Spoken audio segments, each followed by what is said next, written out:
تلك آيات الكتاب الحكيم أكان للناس عجبا أن أوحينا إلى رجل منهم أن أنذر الناس وبشر الذين آمنوا أن لهم قدم صدق عند ربهم قال الكافرون إن هذا لساحر مبين صدق اللہ العظیم۔ الحمدللہ، اللہ کے فضل سے، اس کے کرم سے کل ہماری سورۃ توبہ مکمل ہو گئی تھی۔ آج سورہ یونس سے درس کا آغاز کیا جا رہا ہے۔ سورہ یونس یہ مکی صورتوں میں سے ہیں، یعنی ان صورتوں میں سے ہے جن کا نزول ہجرت سے پہلے ہوا۔ قرآن پاک دو حصوں میں منقسم ہے۔ ایک حصہ قرآن پاک کا وہ ہے کہ جو ہجرت سے پہلے نازل ہوا ہے، اس کو مکی کہا جاتا ہے، اور ایک حصہ وہ ہے جو ہجرت کے بعد نازل ہوا، اس کو مدنی کہا جاتا ہے۔ اس لیے قرآن پاک کی صورتیں اور آیتیں یہ دو قسموں میں منقسم ہیں، مکی اور مدنی۔ تو یہ صورت مکی صورتوں میں سے ہے، یعنی ان صورتوں میں سے جن کا نزول ہجرت سے پہلے ہوا ہے۔ قرآن پاک کی موجودہ ترتیب جو ہے، اس کے اعتبار سے، جو تلاوت کی ترتیب ہے، اس کے اعتبار سے اس صورت کا نمبر 10 ہے، 10ویں نمبر پر یہ صورت ہے۔ اور نزول کے اعتبار سے اس صورت کے نازل ہونے سے پہلے 50 صورتیں نازل ہو چکی ہیں، اور اس کا نمبر 51 پر ہے، یعنی نزول کے اعتبار سے۔ اس صورت میں 109 آیات ہیں اور 11 رکوع ہے۔ سورت کا نام سورہ یونس ہے۔ آخر میں جا کر اللہ تبارک و تعالی نے حضرت یونس علیہ السلام کا تذکرہ کیا ہے کہ حضرت یونس علیہ السلام کو اللہ تعالی نے ایک قوم کی طرف مبعوث کیا۔ عراق کا شہر ہے موصل، اس کا ایک علاقہ ہے نینوا، تو اہل نینوا کی طرف اللہ تعالیٰ نے حضرت یونس علیہ السلام کو مبعوث کیا، بھیجا۔ حضرت یونس علیہ السلام نے قوم کو سمجھایا، ایک لمبے عرصے تک ان کو اللہ کی وحدانیت اور توحید کی دعوت دیتے رہے، لیکن لوگوں نے نہیں مانا۔ حضرت یونس علیہ السلام نے ان کو عذاب کی خبر دی کہ اللہ کا عذاب آنے والا ہے، اور اللہ نے بھی وعدہ کر لیا تھا عذاب بھیجنے کا کہ اللہ کا عذاب آنے والا ہے۔ جب عذاب آنے کا وقت قریب ہوا تو حضرت یونس علیہ السلام اپنے علاقے کو چھوڑ کے نکل گئے وہاں سے، کیونکہ جب تک نبی کسی علاقے میں موجود ہوتا ہے، نبی کی موجودگی میں عذاب نہیں آتا ہے۔ لیکن ابھی اللہ کی طرف سے ان کو یہاں سے نکلنے کا حکم نہیں دیا گیا تھا، نہ تو یہ حکم تھا کہ رکے رہیں، نہ یہ حکم تھا کہ یہاں سے نکل جائیں۔ انہوں نے اپنی عقل سے، اپنے اجتہاد سے یہ فیصلہ کیا کہ جب تک میں رہوں گا عذاب آئے گا نہیں، میں نکلوں گا تبھی عذاب آئے گا، تو یہ وہاں سے نکل پڑے۔ اللہ تبارک و تعالیٰ کو ان کا یہ عمل پسند نہیں آیا، حالانکہ کوئی گناہ کا کام نہیں کیا، کیونکہ گناہ کی تعریف ہم پڑھ چکے کہ گناہ کہتے ہیں اگر اللہ نے کسی کام کے کرنے کا حکم دیا اور بندہ نہ کرے تو گناہ ہے، یا کسی کام سے منع کیا کہ یہ نہیں کرنا ہے اور پھر بندہ اس کو کرتا ہے تو یہ گناہ ہے۔ تو یہاں تو اللہ تعالیٰ نے ابھی ان کو نہ نکلنے کا حکم دیا، نہ ٹھہرنے کا حکم دیا ہے، تو دونوں پہلو مباح ہے، ٹھہرے رہیں تب بھی ٹھیک، نکل جائیں تب بھی ٹھیک ہے۔ اور اللہ کے جتنے پیغمبر ہیں، انبیاء کرام ہیں، وہ معصوم ہوتے ہیں، ان سے گناہ سرزد نہیں ہوتا ہے۔ یعنی اللہ نے کوئی کام کرنے کے لیے کہا نبی نہ کرے، ایسا نہیں ہو سکتا ہے۔ اللہ نے کسی کام سے منع کیا ہو اور نبی رکے نہیں بلکہ وہ کام کرے، تو ایسا بھی نہیں ہو سکتا ہے۔ اب جو اپنی عقل سے فیصلہ کیا اور نکلنے کا فیصلہ کر لیا، اللہ کو یہ پسند نہیں تھا۔ جس طرح رسول پاک صلی اللہ علیہ وسلم نے، ہم پیچھے پڑھ کر آئے کہ بدر کے قیدیوں کے بارے میں یہ فیصلہ کیا کہ ان سے فدیہ لے کر ان کو چھوڑ دیا جائے، اللہ کو آپ کا یہ فیصلہ پسند نہیں تھا، حالانکہ اجازت تھی اللہ کی طرف سے، اما منن بعد و اما فداء، چاہے احسان کر کے ویسے ہی قیدیوں کو چھوڑ دیں اور چاہے کچھ فدیہ لے کر ان کو چھوڑ دیں، لیکن بدر کے قیدیوں کے بارے میں اللہ کو یہ فیصلہ پسند نہیں تھا۔ اللہ کے یہ پسندیدہ وہ فیصلہ تھا جو رائے حضرت فاروق اعظم رضی اللہ تعالی عنہ نے دی تھی کہ ان کو اپنے اپنے رشتہ داروں کے حوالے کیا جائے اور ان کے ہاتھ میں تلوار دی جائے اور ان کا سر قلم کر دیا جائے۔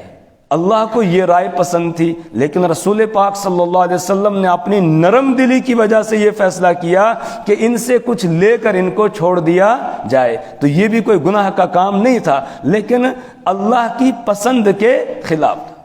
اس لیے اس پر اللہ کی طرف سے تنبیہ ہوئی۔ اسی طرح حضرت یونس علیہ السلام بھی بغیر اللہ کے حکم کے وہاں سے نکل گئے، تو اللہ کی طرف سے ایک امتحان میں مبتلا کیا گیا۔ ان کی بستی سے نکلنے کے بعد آگے جس علاقے کی طرف جا رہے تھے بیچ میں دریا یا سمندر تھا، کشتی میں سوار ہوئے، بیچ دریا میں پہنچ کر کشتی ہچکولے کھانے لگی، تو جو کشتی چلانے والا ملاح تھا اس نے اپنے عقیدے اور تجربے کے مطابق یہ کہا کہ ایسا لگتا ہے کوئی غلام اپنے آقا کی اجازت کے بغیر کشتی میں سوار ہو گیا ہے،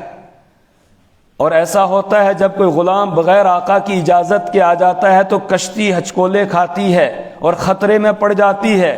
لہٰذا جو آدمی اپنے آقا کی اجازت کے بغیر آیا ہے وہ خود اپنے آپ کو پیش کر دے۔ حضرت یونس علیہ السلام کو فوراً جو ہے احساس ہوا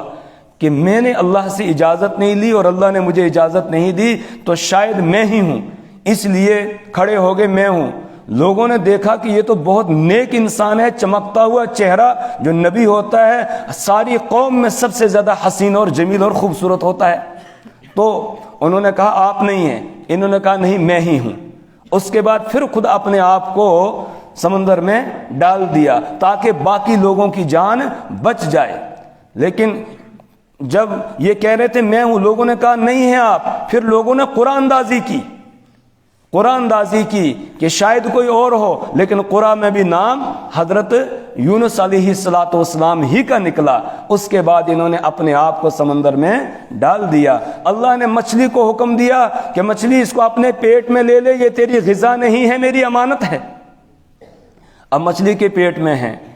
اور مچھلی کے پیٹ میں آپ اللہ کو پکارتے ہیں۔ وَظَنُّونِ ذَهَبَ مُغَاضِبًا فَظَنَّ أَن لَّن نَّقْدِرَ عَلَيْهِ فَنَادَىٰ فِي الظُّلُمَاتِ أَن لَّا إِلَٰهَ إِلَّا أَنتَ سُبْحَانَكَ إِنِّي كُنتُ مِنَ الظَّالِمِينَ۔ وَظَنُّونِ ذَهَبَ مُغَاضِبًا، اللہ فرماتے ہیں اور نون والے یعنی مچھلی والوں کا تذکرہ کیجئے۔ وَظَنُّونِ إِذ ذَهَبَ مُغَاضِبًا، جب وہ ناراض ہو کر چلے گئے اپنی قوم سے، وَظَنَّ أَن لَّن نَّقْدِرَ عَلَيْهِ فَنَادَىٰ فِي الظُّلُمَاتِ، اور انہوں نے یہ خیال کر لیا تھا کہ ہمیں ان پر قدرت حاصل نہیں ہے، یعنی یہ کہ اللہ کا عذاب آ جائے میں کیسے بچوں گا، مجھے یہاں سے نکلنا ہے تو پھر میں بچوں گا اور ان لوگوں پر عذاب آئے گا، یہ سمجھ کے وہاں سے نکل گئے اور پھر مچھلی کے پیٹ میں پہنچ گئے تو اب وہاں اندھیریوں کے اندر پکار رہے ہیں۔ فَنَادَىٰ فِي الظُّلُمَاتِ، تو انہوں نے تاریکیوں کے اندر پکارا، رات کی اندھیری ہے،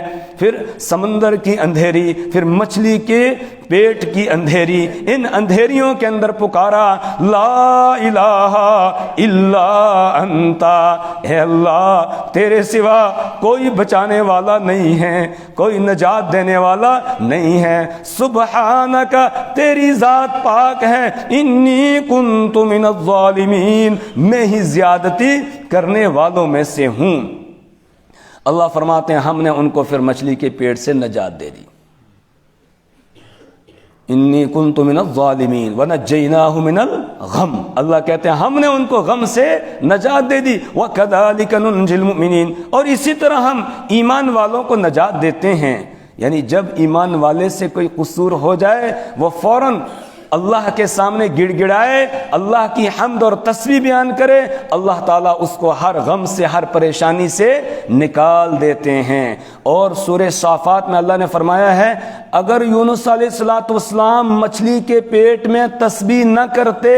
فلولا کان من المسبحین للبث فی بطنہ الی یوم یبعثون، تو اب قیامت تک مچھلی کے پیٹ ہی میں رہتے، ان کو باہر نہ نکالا جاتا، لیکن انہوں نے تسبیح کی۔ اب اللہ نے مچھلی کو حکم دیا میرے یونس کو، میری امانت کو کنارے پر ڈال دے، پھر مچھلی نے لا کر کنارے پر ڈال دیا۔ وہاں اللہ تبارک و تعالی نے حفاظت کا انتظام کیا، کدو کی بیل اگا دی اور اس کے سائے میں گویا وہاں رہے، اور اسی طریقے سے کھانے کا بھی انتظام کر دیا۔ کچھ دیر کے بعد ان کا جسم جو ہے وہ صحیح ہو گیا، کیونکہ مچھلی کے پیٹ میں جانے کی وجہ سے جسم کچھ گل سا گیا تھا، تو اب باہر نکلنے کے بعد سنبھل گئے۔ اس کے بعد پھر دوبارہ ان کو بھیجا گیا اپنی قوم کی طرف۔ تو آگے ان کی قوم کا قصہ ہے، جس وقت یونس علیہ السلام اپنی بستی کو چھوڑ کے یہاں سے نکل گئے، چلے گئے، تو پیچھے لوگوں نے تلاش کیا ان کو۔ جب یونس علیہ السلام نہیں ملے، ان کے ذہن میں تھا کہ جب پیغمبر نکل جاتا ہے پھر عذاب آ جاتا ہے۔ وہ سارے کے سارے لوگ اکٹھے ہو گئے ایک میدان میں، اور وہاں آ کر گڑ گڑانے لگے اور رونے لگے، بچوں کو، عورتوں کو، مردوں کو، سب کو لے کر آگے، یہاں تک کہ مال مویشی ان کو بھی ساتھ لے کر آئے، اور اللہ کے سامنے گڑ گڑا کر رو کر دعائیں کرنے لگے اور ایمان لے آئے، ایمان لے آئے اور گڑ گڑائے۔ تو اب اللہ تعالیٰ نے یونس علیہ السلام کو پھر دوبارہ واپس ان کی طرف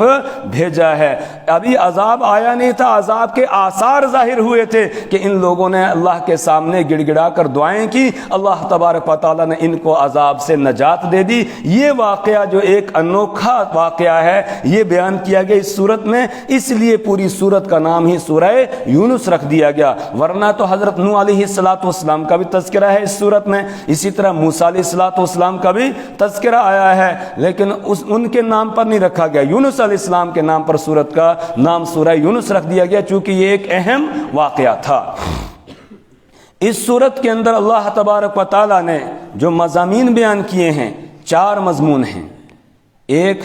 اللہ کی وحدانیت اور توحید کو بیان کیا گیا، قرآن پاک کی حقانیت کو بیان کیا گیا، رسول اکرم صلی اللہ علیہ وسلم کی رسالت کو بیان کیا گیا، اور معاد یعنی آخرت کو بیان کیا گیا۔ یہ 4 مضمون ہیں، اور عام طور سے مکی صورتوں میں یہی 4 مضمون ہوتے ہیں: اللہ کی توحید، رسول پاک صلی اللہ علیہ وسلم کی رسالت، قرآن پاک کی حقانیت، اور اسی طریقے سے معاد یعنی مرنے کے بعد دوبارہ زندہ ہونا ہے اور اللہ کی عدالت میں حاضر ہو کر اپنی زندگی کا حساب اور کتاب دینا ہے۔ لیکن پوری صورت میں جو مرکزی مضمون ہے، جو بار بار دہرایا گیا ہے، وہ توحید کا مضمون ہے۔ اللہ کی وحدانیت اور توحید کو بہت ہی نرالے اور انوکھے انداز میں اس صورت کے اندر بیان کیا گیا ہے۔ میرے استاد محترم حضرت مفتی فیض الوحید صاحب نور اللہ مرقدہ فرماتے تھے، اگر کوئی آدمی قرآن پاک کی 2 صورتیں، سورۃ الانعام جو 4 پارے میں شروع ہوتی ہے، یہ 7ویں پارے میں شروع ہوتی ہے اور 8ویں پارے میں ختم ہوتی ہے سورۃ الانعام، اور دوسری سورہ یونس جو 11ویں پارے میں ہے، اگر کوئی آدمی یہ 2 صورتیں سمجھ کے پڑھ لے گا، وہ شرک کے کبھی قریب بھی نہیں جائے گا، وہ پکا موحد بن جائے گا، کیونکہ ان دونوں صورتوں میں اللہ تعالیٰ نے خاص طور سے اس شرک کو بیان کیا ہے جو مشرکین مکہ کے اندر پایا جاتا تھا۔ اور مشرکین مکہ اللہ کا انکار نہیں کرتے تھے، اللہ کو مانتے تھے، اللہ کو مانتے تھے، اللہ کا انکار نہیں کرتے تھے۔ جتنے بڑے بڑے کام ہیں ان سب کے لیے کہتے تھے یہ اللہ ہی کرتا ہے۔ اسی صورت میں آئے گا، جب کشتی میں سوار ہوتے تھے، کشتی موجوں میں گر جاتی ہے، اس وقت کہتے تھے اب چھوٹوں سے بات نہیں بنے گی، اب لات منات عزا ہبل ان کو نہیں بلاؤ، اب اگر کسی سے مانگنا ہے تو اللہ سے مانگو، اب وہی جو ہے وہ تمہیں بچا سکتا ہے اور کوئی بچانے والا نہیں ہے۔ 21ویں پارے میں ہے فَإِذَا رَكِبُوا فِي الْفُلْكِ دَعَوُا اللَّهَ مُخْلِصِينَ لَهُ الدین، اور جب یہ کشتیوں میں سوار ہوتے ہیں تو دعوا اللہ مخلصین لہ الدین، اب دین کو خالص اللہ کے لیے کرتے ہوئے اللہ کو پکارتے ہیں اور کہتے ہیں اب اللہ ہی بچائے گا اور کوئی بچانے والا نہیں ہے۔ اسی صورت میں آگے آ رہا ہے، جب ان سے پوچھا گیا جب تم مانتے ہو نفع اور نقصان کا مالک اللہ ہے، پھر تم ان بتوں کی کیوں پوجا کرتے ہو؟ کہنے لگے ہؤلاء شفعاؤنا عند اللہ، یہ اللہ کے یہاں ہمارے سفارشی ہیں، وہ ہماری سنتا نہیں، ان کی موڑتا نہیں ہے، ہم ان سے مانگتے ہیں، یہ ہم کو وہاں سے لے کر دیتے ہیں۔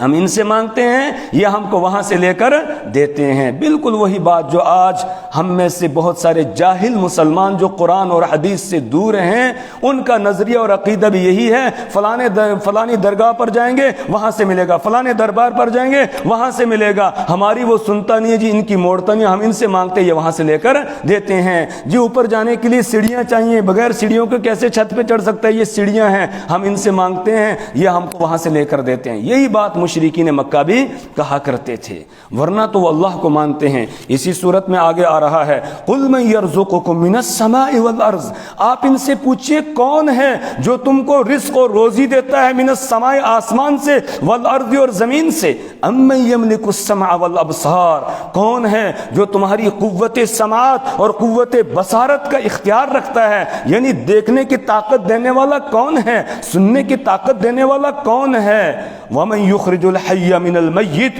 کون ہے جو زندہ کو نکالتا ہے مردہ سے، ویخرج المیت من الحی، اور مردہ کو نکالتا ہے زندہ سے کون ہے، ومن یدبر الامر، کون ہے جو پوری کائنات کے نظام کو چلا رہا ہے، تدبیر کر رہا ہے، فسیقولون اللہ، تو یہ جواب دیں گے کون، اللہ، یعنی یہی کہیں گے یہ سارے کام کون کرتا ہے، اللہ کرتا ہے، اللہ کے علاوہ کوئی اور نہیں کرتا ہے۔ پھر کہا فَقُلْ أَفَلَا تَتَّقُونَ، آپ کہہ دیجئے پھر تمہیں کیا ہو گیا، تم کیوں نہیں ڈرتے ہو اس کے ساتھ شرک کرتے ہوئے، جب مانتے ہو سب کچھ وہی کرتا ہے تو پھر کیوں اسی کو نہیں مانتے ہو، اسی کی عبادت کیوں نہیں کرتے ہو، کیوں دوسروں کی پوجا پاٹ کرتے ہو، فَذَلِكُمُ اللَّهُ رَبُّكُمُ الْحَقُّ، تو یہی اللہ تمہارا سچا رب ہے، اس کے علاوہ کوئی اور رب نہیں ہے۔ تو توحید کا مضمون بہت واضح کر کے اس صورت میں بیان کیا گیا۔ تو مرکزی مضمون جو اس صورت کا ہے وہ اللہ کی وحدانیت اور توحید کا مضمون ہے، اس کے ساتھ ہی رسالت کا مضمون بھی ہے، قرآن پاک کی حقانیت کا مضمون ہے، بعث بعد الموت یعنی مرنے کے بعد دوبارہ زندہ کیا جائے گا، یہ مضمون بھی بیچ بیچ میں آئے گا۔ الف لام را، الف لام را یہ حروف مقطعات میں سے ہیں۔ حروف مقطعات کا مطلب یہ ہے کہ ان حروفوں کو الگ الگ کر کے پڑھا جاتا ہے، الر اس طرح ملا کر نہیں پڑھیں گے، الف کو الگ پڑھیں گے، لام کو الگ پڑھیں گے اور را کو الگ پڑھیں گے۔ الف لام را،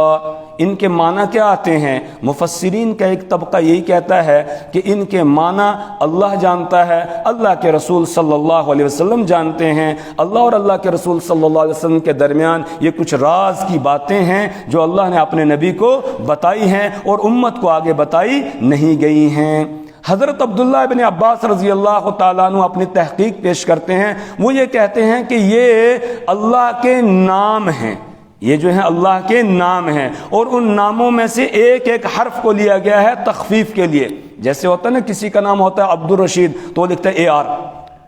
اس طرح لکھتا ہے۔ اسی طرح وہ عربوں کے یہاں لکھ دیتا ہے عین را، عبد الرشید کو وہ لکھتے ہیں عین را، یعنی عبد میں سے عین لے لیا اور رشید میں سے را کو لے لیا، اس طرح لکھتے ہیں۔ تو اسی طرح الف سے مراد ہے اللہ، اور لام سے مراد ہے لطیف، اور را سے مراد ہے رؤوف، رحیم، رحمان۔ گویا اللہ کے ناموں کی طرف اشارہ ہے، یہ اللہ کے نام ہے اور اللہ کے نام سے سورت کی ابتدا ہو رہی ہے۔ الف لام را، الف اللہ، لام لطیف، را رؤوف، رحمان، رحیم۔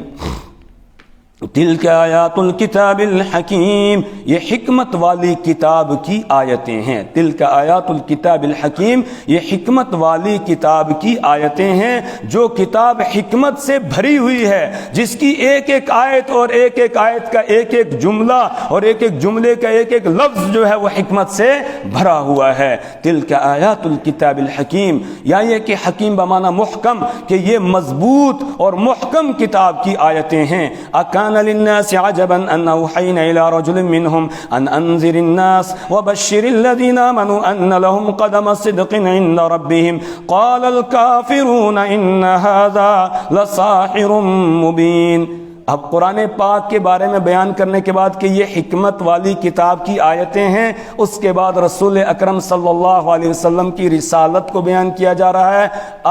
کیا کان للناس، لوگ ہیں، کان للناسی، لوگوں کو عجباً تعجب ہو رہا ہے، اکان للناس کیا ہے لوگوں کے لیے تعجب کی بات، ان اوحینا یہ کہ ہم نے وحی کی، الی رجل منہم ان میں سے ایک آدمی کی طرف،